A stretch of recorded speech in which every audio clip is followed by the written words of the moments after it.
In the summer of 2023, a body was pulled from Lake Lanier in Georgia. The victim had been missing for weeks. At the press conference, a local reporter asked if investigators believed the lake was cursed. The sheriff didn't laugh. He just said, "Next question." Since 1956, over 700 people have died in Lake Lanier. Drownings, boat crashes, disappearances, bodies that surface months later, miles from where they went missing.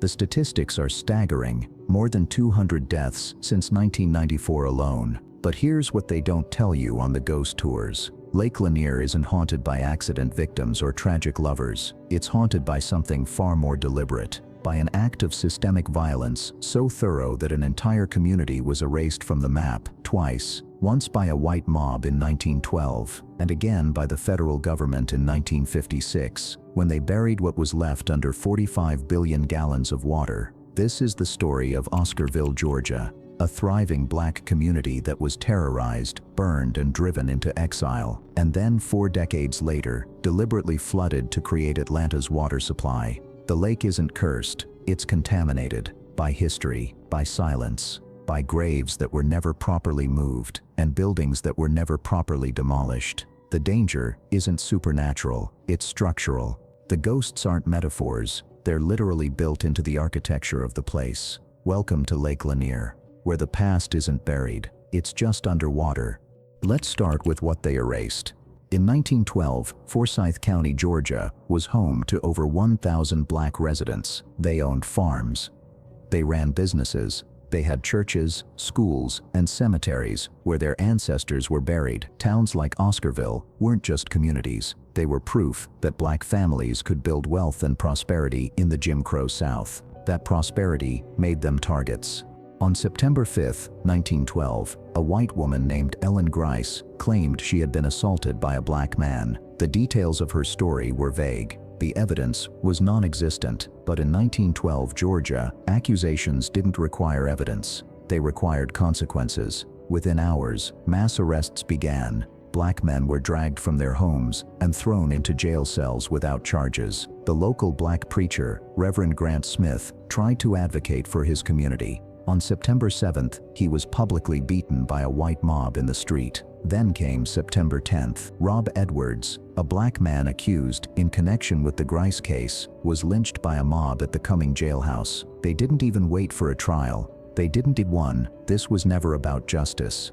It was about terror, and that's when the systematic destruction began. Throughout September 1912, white mobs swept through Forsyth County like a cleansing fire. They burned homes. They torched churches, they destroyed crops, and slaughtered livestock. They stood at property lines with rifles and gave black families a choice: leave everything you own and run, or stay and die. Over 1,000 people fled. Some had hours to pack, some had minutes.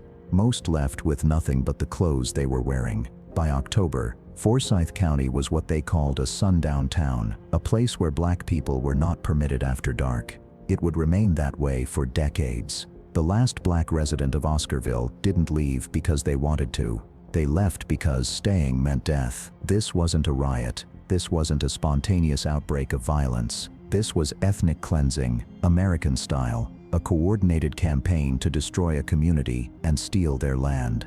And for 40 years, the white families who moved into those abandoned homes, who farmed those stolen fields, who buried their own dead in those appropriated cemeteries, pretended it never happened. But then the federal government came knocking, and they wanted the land for something else. In 1946, Congress authorized the construction of Buford Dam. Atlanta was growing rapidly, and the city needed water.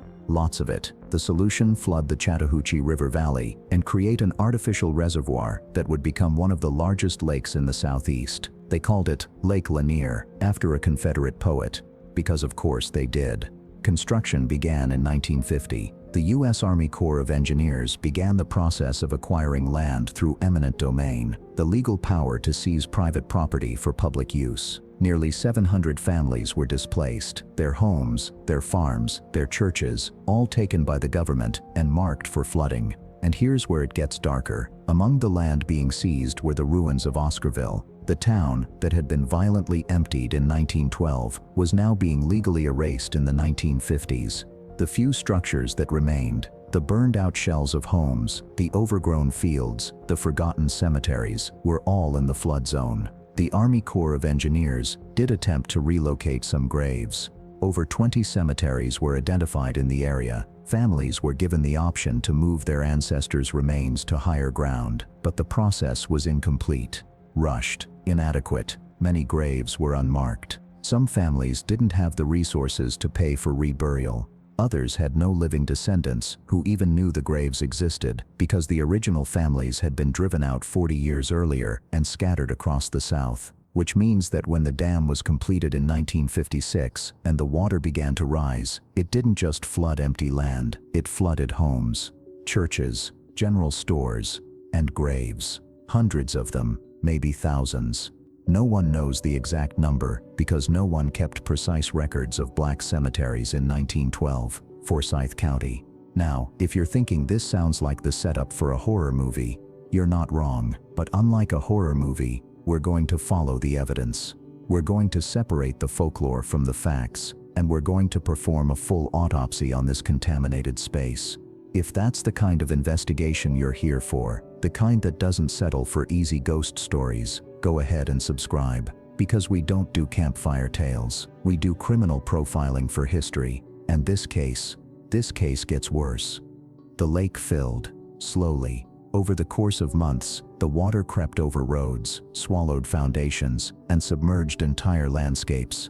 By 1957, Lake Lanier was complete. 45 billion gallons of water covering 38,000 acres. Beneath the surface, the skeletal remains of Oscarville, buildings with walls still standing, roads that led nowhere, and graves.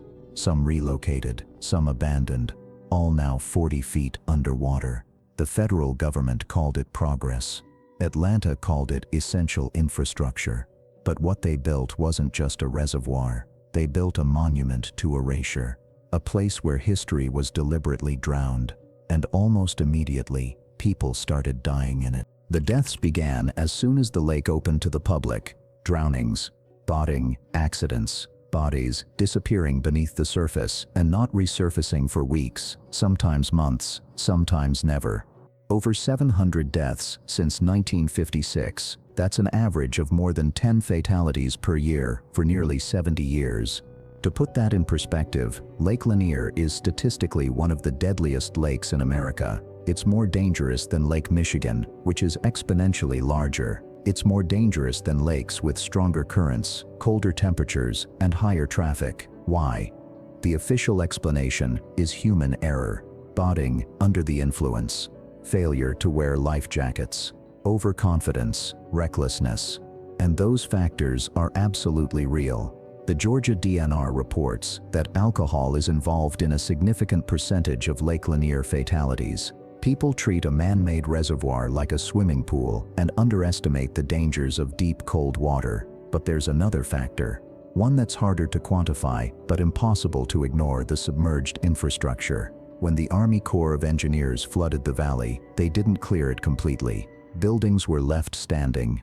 Trees were left rooted. Roads, bridges, and foundations were abandoned in place. And all of it is still down there. Divers describe Lake Lanier as a maze. Underwater structures create unpredictable currents. Old walls and foundations become entanglement hazards. The water is murky. Visibility is often less than 5 feet, so by the time you see the obstacle, it's too late to avoid it. There are also reports of bodies getting trapped, snagged on submerged debris, held underwater by the very structures that were supposed to be cleared before the lake was filled. In other words, the lake is dangerous because it was built on top of a town that was never properly dismantled. The contamination is structural, literal. The sins of 1912 and 1956 aren't metaphorical hauntings, they're physical hazards embedded in the lake bed. But of course, that's not the story people tell. In 1958, 2 years after the lake opened, a car crashed through the guardrail of a bridge and plunged into Lake Lanier. The passengers were Delia Mae Parker Young and Susie Roberts. Their bodies were not immediately recovered. For over 30 years, the car sat at the bottom of the lake, undiscovered, unreported, lost. In 1990, fishermen using sonar detected an anomaly on the lake bed. Divers investigated and found a 1950s Ford sedan. Inside were skeletal remains. The discovery made headlines, and almost immediately, the folklore began. The Lady of the Lake legend claims that the ghost of one of the women, sometimes identified as Delia, sometimes as Susie, haunts the lake. She's described as wearing a blue dress. She appears to boaters at night. She lures people into the water. She's vengeful, tragic, eternally searching for something, her lost companion, her lost life, her lost justice. It's a compelling ghost story. Tragic, romantic in a gothic way, perfect for paranormal TV shows and late-night campfire tales. But here's the thing, the story has almost nothing to do with the actual women who died. Delia, May Parker, Young, and Susie Roberts were real people. They died in a real accident. Their families grieved. Their remains were eventually identified and buried, but the legend that grew around their deaths has almost entirely replaced their actual history. The Lady of the Lake isn't a ghost. She's a narrative invention, a way for the community to make sense of the lake's persistent danger without confronting the real reasons people keep dying. Because blaming a ghost is easier than blaming the government for flooding a town without properly clearing it. It's easier than acknowledging that the lake was built on stolen land. It's easier than admitting that the same systemic violence that drove out Oscarville's black residents in 1912 is still claiming lives today. Not through supernatural revenge, but through negligent engineering and historical amnesia. And look, I get it. Ghost stories are sexier than systemic analysis. Vengeful Spirit in a Blue Dress is a much better clickbait title than Inadequate Infrastructure and the Legacy of Racial Violence.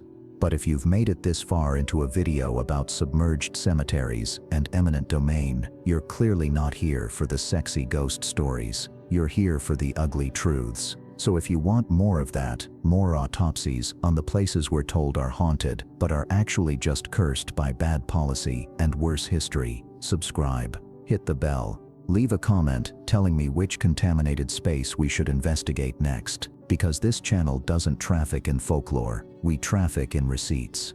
So what do we learn from Lake Lanier? What's the takeaway from this twice-erased town?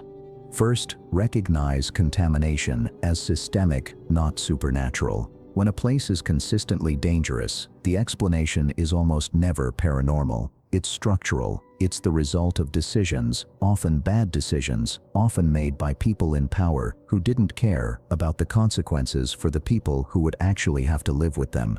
Lake Lanier is dangerous because it was built wrong, because corners were cut, because the Army Corps prioritized speed and cost savings over safety, because the graves of black families were treated as expendable, because the historical violence of 1912 was never acknowledged, never memorialized, never reckoned with.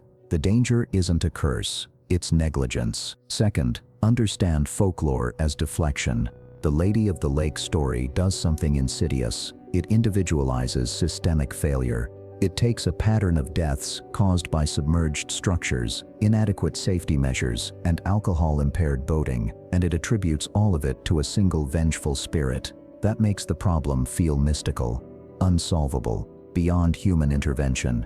But the truth is the opposite. The problem is entirely human, and it's entirely solvable. Better lake management, stricter enforcement of BUI laws, public education about the real hazards, removal of submerged debris, acknowledgement of the historical violence that created the lake in the first place. None of that requires exorcisms. It requires accountability. Third, demand historical memory. There is no official memorial to the residents of Oscarville. No plaque, no monument, no acknowledgement that an entire community was terrorized and erased from this land before it was flooded. The state of Georgia has never formally apologized for the 1912 racial cleansing. The Army Corps of Engineers has never released a full accounting of how many graves were left behind when the lake was filled, which means the contamination isn't just physical, it's informational. The lake is dangerous in part because we've been told the wrong story about it. We've been sold ghost tours and haunted house narratives when what we need is a truth and reconciliation process. Lake Lanier is a contaminated space, not because of the bodies in the water, but because of the silence around them. In 2020, during the racial justice protests following George Floyd's murder, activists in Georgia began pushing for recognition of Forsyth County's history. Some called for a memorial to the victims of the 1912 cleansing. Others demanded that the county formally acknowledge what happened. The response was mixed. Some local officials supported the idea, others resisted, arguing that it was reopening old wounds or dredging up the past.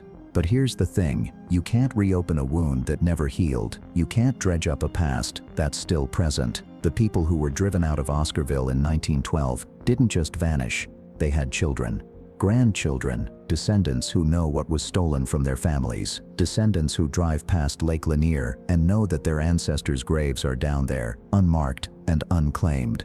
The past isn't buried, it's 40 feet underwater. And every time someone drowns in Lake Lanier, every time a body gets snagged on a submerged foundation or trapped in the wreckage of a building that should have been demolished 70 years ago, that past resurfaces, not as a ghost, as evidence. Lake Lanier is a case study in what happens when we try to build a future on top of an unacknowledged atrocity, when we flood our sins instead of facing them, when we call a place haunted because we don't want to call it what it really is, a crime scene. The lake isn't cursed by the dead, it's cursed by the living, by the people who refuse to tell the truth about how it was made, by the systems that continue to value economic development over historical justice, by the folklore that lets us pretend the danger is supernatural instead of structural. Oscarville was erased twice, once by a mob, once by a dam, but the story doesn't end there, because the erasure is ongoing. Every time someone drowns and we blame a ghost instead of the government. Every time we tell the legend of the Lady of the Lake instead of the history of the 1912 cleansing. Every time we visit Lake Lanier without asking what's underneath it. 700 deaths in 70 years. That's not a haunting, that's a body count. And the only way to stop it is to drain the mythology and confront what's really down there. Not spirits, structures, not curses, consequences. Lake Lanier is exactly what we built it to be, a monument to erasure, a place where history was deliberately drowned and the truth was left to rot underwater. The contamination is permanent, but the silence doesn't have to be. If this kind of investigation into the places we're told are haunted but are actually just cursed by history is what you're here for, subscribe to Chthonic Atlas. We're building a library of these autopsies, these criminal profiles for geography. Next time you hear about a cursed place, ask what violence happened here, who benefited from it, and who's been trying to forget. Because the scariest stories are always the true ones, and the real horror is that we keep repeating them.